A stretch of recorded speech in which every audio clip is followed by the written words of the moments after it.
haunting midnight mystery. When my wife died last year, it was just me and my son, Jack, 4 years old, with a mop of dark hair and the quietest footsteps you could imagine.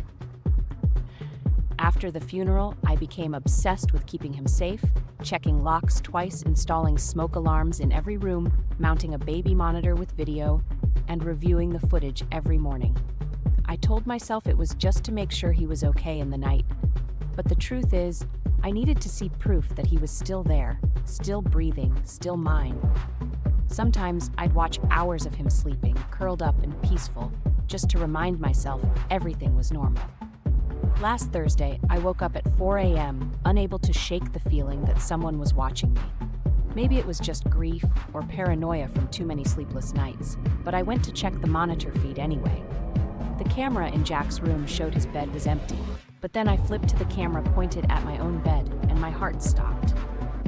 Jack was standing in my doorway, unmoving, staring at me as I slept. For at least 2 hours, according to the timestamps, he didn't blink or move. His face was blank, almost serene.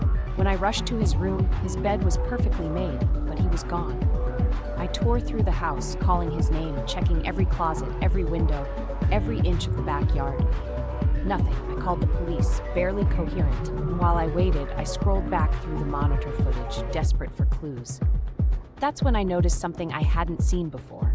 A flicker of movement, a shadow that seemed to peel away from Jack's outline as he stood at my door. Just before sunrise, the shadow seemed to melt into the hallway, and Jack's body slumped forward, limp, before the feed cut to static. The police found nothing. No signs of forced entry, no footprints, no sign Jack had ever left the bed. They told me I must have imagined it, that maybe the stress was getting to me. But every night since, the monitor turns itself on at exactly 4 a.m., and in the grainy footage, I see my own sleeping face, watched by something standing just out of frame, waiting for me to notice it.